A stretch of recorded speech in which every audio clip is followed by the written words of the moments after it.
Friends, welcome back to my YouTube channel study career point. I hope you all are doing well. तो start करते हैं। देखिए, हमारे आज के क्वेश्चन पेपर से जिसमें हम सीटेट के लिए साइंस पेपर 2 के लिए हम कवर कर रहे हैं। ठीक है, जैसे कि क्वेश्चन पेपर मैंने आपके लिए हैं सीटेट ऑनलाइन एग्जाम के। ठीक है, तो स्टार्ट करते हैं। देखिए, हमारे फर्स्ट क्वेश्चन के साथ। तो देखिए, फर्स्ट क्वेश्चन है आपका। देखिए, फर्स्ट क्वेश्चन में उन्होंने पूछा है कि सुनीता ने ABC विलयनों में से निम्नलिखित सूचक डाले और निम्न प्रक्षेप उन्होंने किए। तो देखिए, सूचक कौन कौन से डाले हैं आपके? हल्दी, फिनोफ्थलीन। ए के रंग में परिवर्तन, कोई परिवर्तन नहीं आता, रंगहीन हो जाता है। ठीक है। बी के रंग में परिवर्तन, रक्ता भूरा होता है, गुलाबी हो जाता है। सी के रंग में परिवर्तन, पीला और रंगहीन हो जाता है। तो देखिए, यहाँ पर ABC आपके कौन कौन से रसायन हैं। तो देखिए, यहाँ पर जो आपका राइट आंसर है वो आपका ऑप्शन नंबर 4। कौन सा है आपका? Option number 4।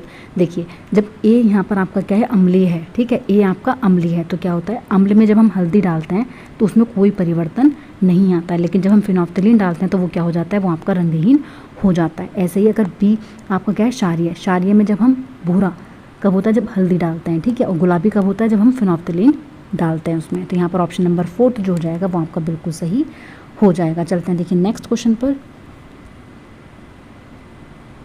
देखिए, नेक्स्ट क्वेश्चन है आपका, निम्नलिखित में से किन स्थितियों में जल को अग्नि बुझाने के लिए उपयोग में नहीं लाया जा सकता? आपसे पूछ रहे हैं। ठीक है, नहीं लाया जा सकता।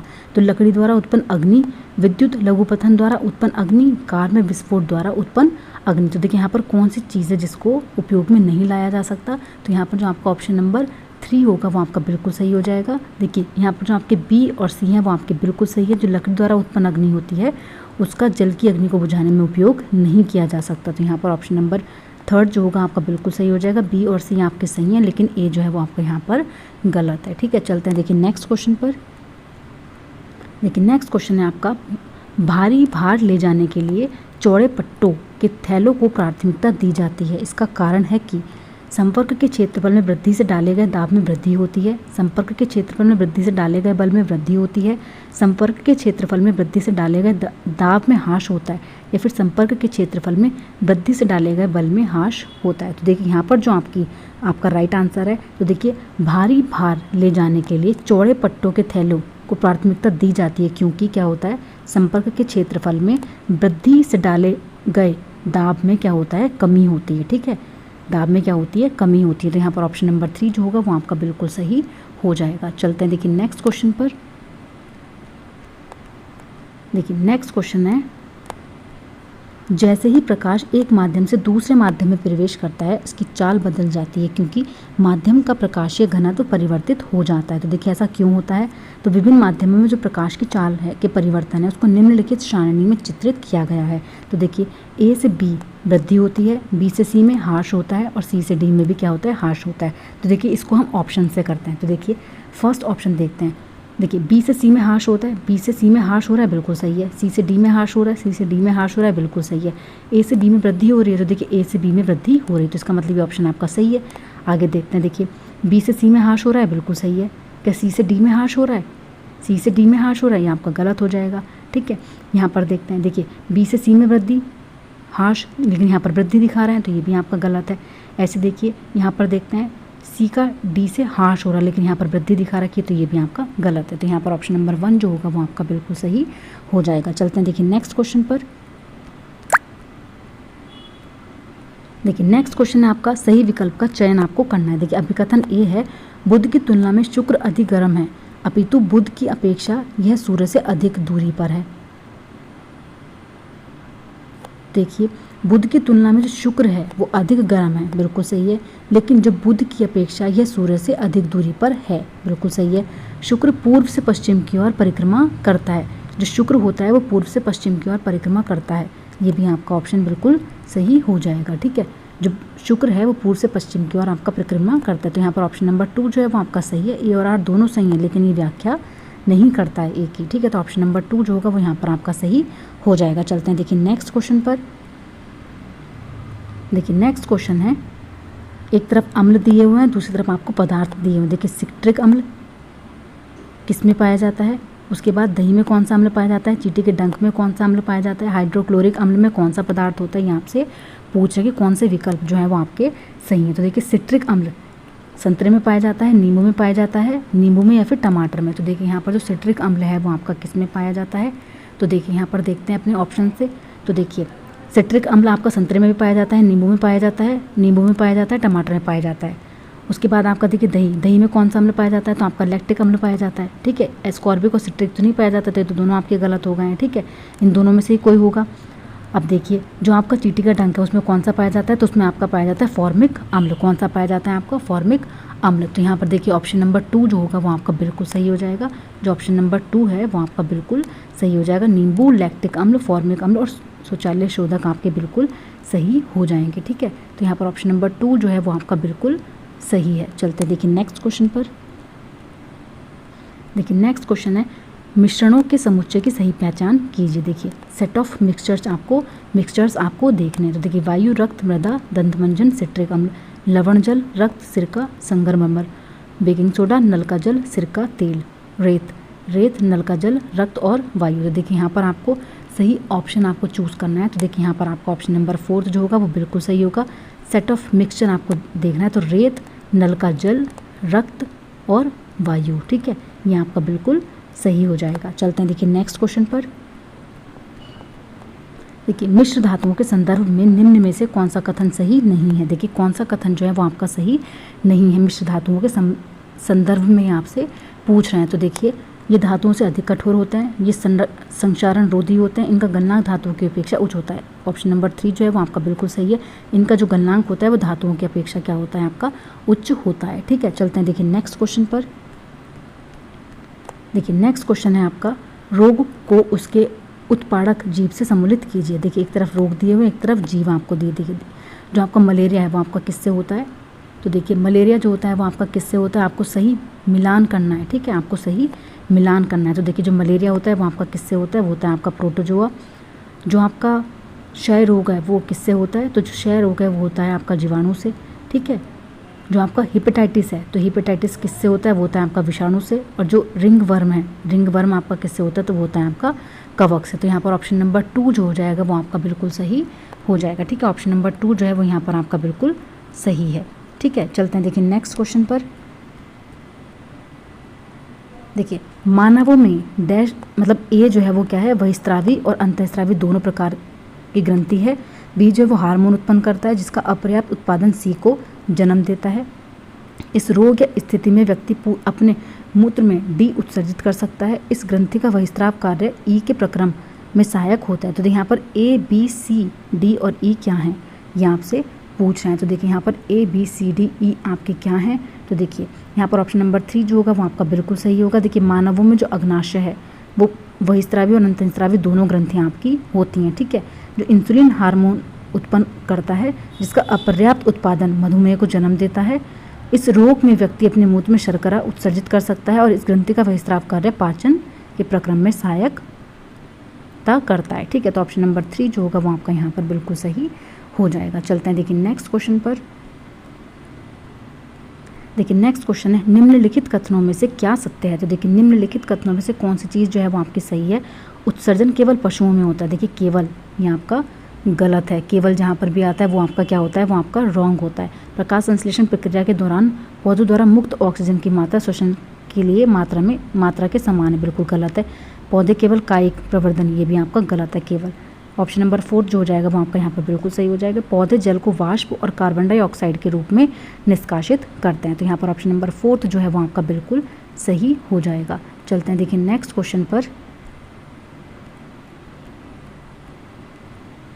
देखिए घरेलू कार्यों के लिए निम्नलिखित में से कौन सा ईंधन जो है वो सर्वाधिक उपयुक्त है। तो देखिए कौन सा ईंधन है, देखिए द्रव, ठोस, गैस या फिर द्रव। देखिए इनके क्या है, ज्वलन ताप जो होता है वो निम्न होता है, मध्यम होता है, मध्यम, उच्च, निम्न, अति उच्च, मध्यम और उच्च। तो देखिए यहाँ पर कौन सा आपका सही है, ए, ई, सी और बी। तो देखिए यहाँ पर कौन सा वाला जो आंसर है आपका सही हो जाएगा, तो वो हो जाएगा आपका ऑप्शन नंबर 2 ई। देखिए जो द्रव होता है, द्रव का जो ज्वलन ताप होता है वो क्या होता है, मध्यम होता है, और जो ऊष्मीयमान होता है वो क्या होता है, उच्च होता है। ऑप्शन नंबर जो ई है आपका, ऑप्शन नंबर 2 वो आपका बिल्कुल सही हो जाएगा। चलते हैं देखिए नेक्स्ट क्वेश्चन पे।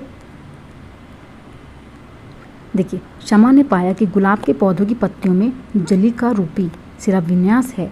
उसने निष्कर्ष निकाला कि गुलाब के पौधों में टैप जड़ है।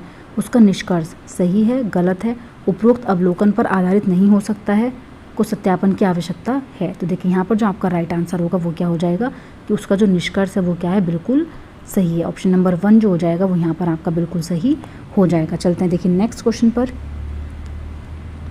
देखिए संवहन के प्रक्रम में ऊष्मा के स्थानांतरण के संदर्भ में निम्न में से कौन सा कथन जो है वो बिल्कुल सही है। तो देखिए यह केवल गैसों में होता है, बिल्कुल गलत है। केवल जहाँ पर भी आता है वो आपका पेडागोजी में गलत माना जाता है, ठीक है। पेडागोजी में क्या होता है वो आपका गलत माना जाता है। तो देखिए यहाँ पर आपका कौन सा ऑप्शन जो है वो बिल्कुल सही हो जाएगा। तो देखिए ऊष्मा केवल, देखिए यहाँ पर भी गलत हो जाएगा। ऊष्मा का स्थानांतरण कणों की कंपनीयता गति से होता है, ये भी आपका गलत है। देखिए भौतिक संपर्क जो है अब आवश्यक नहीं है। जो ऊष्मा के स्थानांतरण है उसमें आपका क्या है, जो भौतिक संपर्क है वो क्या है, आवश्यक नहीं है। तो देखिए यहाँ पर जो आपका राइट आंसर है वो आपका क्या हो जाएगा, तो वो हो जाएगा आपका ऑप्शन नंबर 2, केवल सी आपका यहाँ पर सही है। चलते हैं देखिए नेक्स्ट क्वेश्चन पर। देखिए दो समरूप सर्प ए और बी धरती पर चल रहे हैं। ए चौड़ी कुंडली द्वारा गति कर रहा है जबकि बी जो है वो संकरी कुंडली द्वारा गतिमान है। कौन तीव्र गति से चल रहा है। तो देखिए ए बी दोनों एक समान गति से चल रहे हैं या फिर उपरोक्त के आधार पर नियत नहीं किया जा सकता। तो देखिए यहाँ पर जो आपका राइट आंसर है वो क्या है, केवल बी। क्या है आपका, केवल बी, क्योंकि देखिए जो बी है वो संकरी कुंडली द्वारा गतिमान है तो वो क्या करेगा, वो तीव्र गति से चलेगा, ठीक है। तो ऑप्शन नंबर 2 जो हो जाएगा वो यहाँ पर बिल्कुल सही हो जाएगा, ठीक है। ऑप्शन नंबर 2 जो है वो यहाँ पर बिल्कुल सही है। चलते हैं देखिए नेक्स्ट क्वेश्चन पर।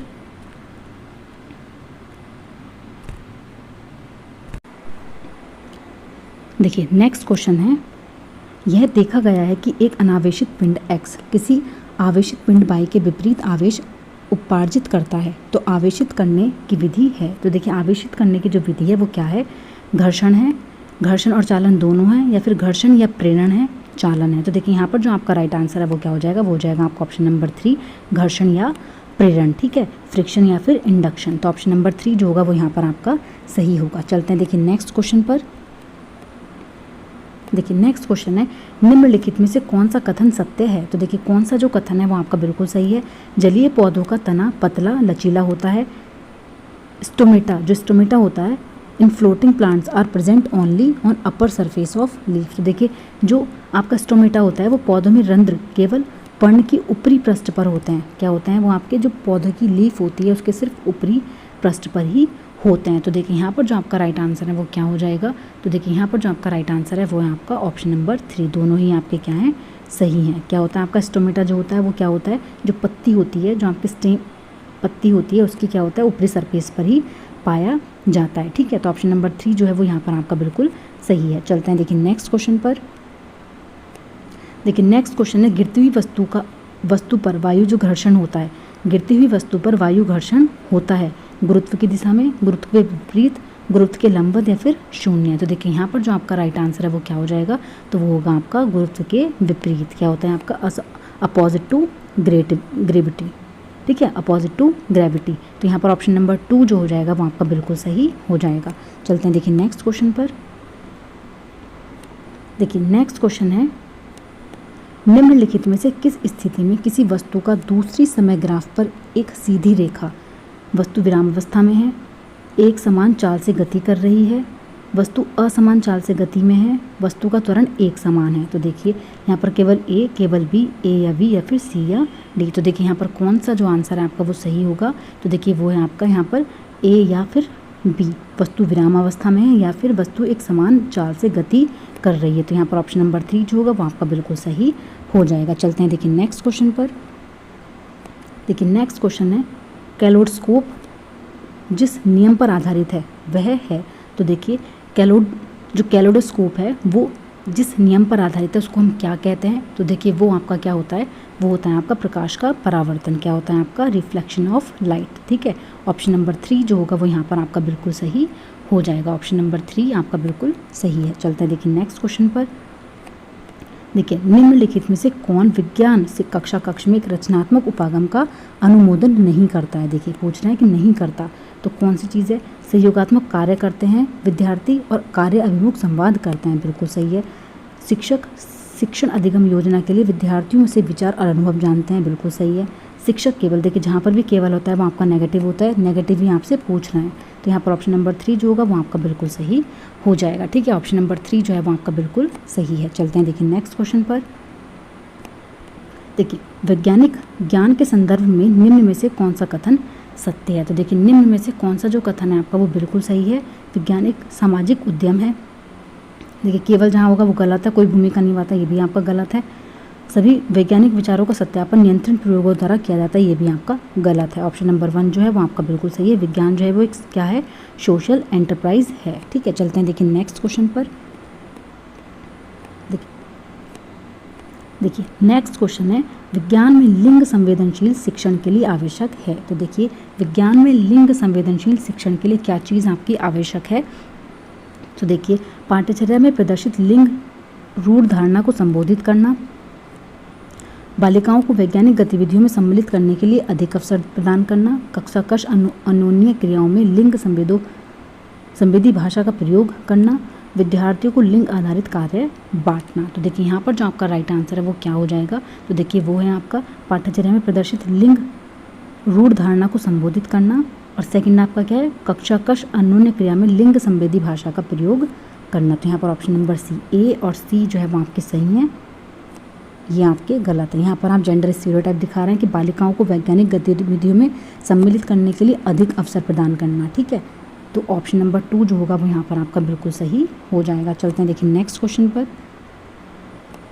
देखिए निम्न कथन पर टिप्पणी कीजिए। तो देखिए किसी समावेशी विज्ञान कक्षा कक्ष में विभेदी मूल्यांकन का उपयोग करने की आवश्यकता है। तो देखिए क्यों आवश्यकता है? हाँ, क्योंकि यह सभी अधिगमकर्ताओं को अवसर देता है। बिल्कुल सही है, क्योंकि ये सभी अधिगमकर्ताओं को क्या देते हैं, अवसर देते हैं। तो यहाँ पर आपका ऑप्शन नंबर 1 जो होगा वो बिल्कुल सही हो जाएगा। चलते हैं देखिए नेक्स्ट क्वेश्चन पर। देखिए नेक्स्ट क्वेश्चन है, विज्ञान में अधिगम का मूल्यांकन सम्मिलित नहीं करता। तो देखिए विज्ञान में जो अधिगम का मूल्यांकन है वो क्या सम्मिलित नहीं करता है? तो वो है आपका ranking after and term exam. देखिए जो सेल्फ असेसमेंट होता है बिल्कुल सही है आपका। मूल्यांकन की औपचारिक अनौपचारिक विधियाँ, ये भी आपका सही है। फीडबैक्स, ये भी आपके सही है। लेकिन कौन नहीं करता? तो वो है आपका ranking after and term exam. तो ऑप्शन नंबर 4 जो होगा वो आपका बिल्कुल सही यहाँ पर हो जाएगा। चलते हैं देखिए नेक्स्ट क्वेश्चन पर। देखिए निम्न कथनों को पढ़िए। S1 है, जल के एक नमूने का क्वथनांक 102 डिग्री सेल्सियस है। दूसरा, नमूने में कुछ अशुद्धियाँ उपस्थित हो सकती हैं। तो देखिए S1 अवलोकन है, S2 निष्कर्ष है। S1 निष्कर्ष है, S2 अवलोकन है, या फिर दोनों अवलोकन है, दोनों निष्कर्ष हैं। तो देखिए यहाँ पर जो आपका राइट आंसर है वो होगा आपका ऑप्शन नंबर 1। जो S1 है वो आपका अवलोकन है, और जो S2 है वो आपका क्या है, निष्कर्ष है। तो यहाँ पर ऑप्शन नंबर 1 जो हो जाएगा वो आपका बिल्कुल सही हो जाएगा। चलते हैं देखिए नेक्स्ट क्वेश्चन पर। देखिए नेक्स्ट क्वेश्चन है, सरल व संयुक्त पढ़नों के विषय में शिक्षण करते समय अधिगमकर्ताओं में निगमनात्मक विवेचना का विकास करने के लिए निम्न में से कौन से उपागम सर्वोत्तम अनुकूलित हैं? तो देखिए कौन से जो उपागम है वो सर्वोत्तम आपके क्या है, अनुकूलित हैं। तो देखिए सरल व संयुक्त पढ़नों के लक्षण समझाइए और विद्यार्थियों को पढ़नों को वर्गीकृत करने के लिए कहिए। विद्यार्थियों को एक सरल और एक संयुक्त पढ़न में विभेदन समझाने के लिए कहिए। विभिन्न प्रण दिखाइए और उनके लक्षण सूचीबद्ध करने के लिए कहिए, या फिर विभिन्न पढ़नों का अवलोकन करने और प्रत्येक के विशिष्ट लक्षणों तक पहुंचने के लिए कहिए। तो देखिए यहाँ पर जो आपका राइट आंसर है वो क्या हो जाएगा, वो है आपका ऑप्शन नंबर 1। सरल व संयुक्त पढ़नों के लक्षण समझाइए और विद्यार्थियों को पढ़नों को वर्गीकृत करने के लिए कहिए। तो यहाँ पर ऑप्शन नंबर 1 जो है वो आपका बिल्कुल सही है। चलते हैं देखिए नेक्स्ट क्वेश्चन पर। देखिए नेक्स्ट क्वेश्चन है, विज्ञान में कला समाकलित अधिगम को प्रोत्साहित देने के लिए निम्न में से कौन सी रणनीति जो है वो सर्वाधिक अनुकूल है? तो देखिए पहले आपके प्रोजेक्ट्स जिसको हम परियोजना बोल रहे हैं, क्षेत्रीय दौरे, जो आपके फील्ड एक्सपीरियंस होते हैं, दंत कथा अभिलेखन मतलब एनेक्डोटल जो रिकॉर्ड्स आपके होते हैं वो, पोर्टफोलियो, या फिर जो आपके लेखन होते हैं, जो आपके जर्नलिस्ट जो आपकी राइटिंग होती है, जर्नल राइटिंग होती है वो। ठीक है, तो यहाँ पर देखिए कौन सा जो आंसर है आपका वो बिल्कुल सही हो जाएगा। तो देखते हैं, देखिए यहाँ पर आपका ए आपका बिल्कुल सही है, प्रोजेक्ट्स आपका बिल्कुल सही है। ठीक है, क्षेत्रीय दौरे आपके बिल्कुल सही हैं, ये आपका बिल्कुल गलत है। पोर्टफोलियो यहाँ पर आपका सही है, और जो आपके जर्नल राइटिंग है ये भी आपकी गलत है। तो यहाँ पर आपका ऑप्शन नंबर 2 जो है वो बिल्कुल सही है, ए, बी और डी। ठीक है, चलते हैं देखिए नेक्स्ट क्वेश्चन पर। देखिए निम्नलिखित में से किसे विज्ञान की जांच आधारित शिक्षण रणनीति कहा जा सकता है। तो देखिए किस चीज़ को जो है वो आपकी क्या जांच आधारित शिक्षण रणनीति कहा जा सकता है। तो देखिए शिक्षक द्वारा अन्वेषण के लिए विस्तृत चरण प्रस्तुत करना, समूह परिचर्चा में अधिगमकर्ताओं का भाग लेना, अधिगमकर्ता अपने विचारों की खोज करें, अधिगमकर्ता प्रमाण और आंकड़ों के आधार पर निष्कर्ष निकालें। तो देखिए यहाँ पर जो आपका राइट आंसर है वो क्या हो जाएगा। तो देखिए अधिगमकर्ता अपने विचारों की खोज करें, बिल्कुल सही है। अधिगमकर्ता प्रमाण और आंकड़ों के आधार पर निष्कर्ष निकालें, ये भी आपका बिल्कुल सही है। लेकिन शिक्षक द्वारा अन्वेषण के लिए विस्तृत चरण प्रस्तुत करना, ये आपका गलत है। समूह परिचर्चा में अधिगमकर्ताओं का भाग लेना, ये भी आपका गलत है, क्योंकि यहाँ पर ये क्या पूछा, जांच आधारित शिक्षण रणनीति किस चीज़ को कहा जा सकता है। तो वो है आपका ऑप्शन नंबर सी और डी। तो यहाँ पर आपका जो आपका ऑप्शन नंबर 3 होगा वो आपका बिल्कुल यहाँ पर सही हो जाएगा। ऑप्शन नंबर 3 जो है वो आपका यहाँ पर बिल्कुल सही है। ठीक है, चलते हैं देखिए नेक्स्ट क्वेश्चन पर। देखिए नेक्स्ट क्वेश्चन है, निम्नलिखित में से कौन सा कथन विज्ञान में बच्चों की वैकल्पिक अवधारणाओं के संदर्भ में सही है। तो देखिए वे स्थायी हैं, परिवर्तन करना आसान है, अवलोकनों को द्वारा प्रभावित हैं, ये विज्ञान को समझने में बच्चों की असमर्थता को प्रदर्शित करते हैं। तो देखिए यहाँ पर जो आपका राइट आंसर है वो क्या हो जाएगा। तो देखिए वे स्थायी हैं, बिल्कुल सही है। ये अवलोकनों द्वारा प्रभावित होता है, ये भी आपका सही है। उन्हें परिवर्तन करना आसान है, ये आपका गलत है। और विज्ञान को समझने में बच्चों की असमर्थता को प्रदर्शित करता है, ये भी आपका गलत है। ठीक है, तो ऑप्शन नंबर क्या कौन सा आपका 4 जो होगा वो बिल्कुल सही हो जाएगा। ए और सी आपके बिल्कुल सही हैं। तो आज का सेशन आपका यहीं पर कंप्लीट होता है। अगर आपको मेरी क्लास पसंद आई हो तो प्लीज़ मेरे चैनल को लाइक करें, सब्सक्राइब करें और शेयर करें। Thank you.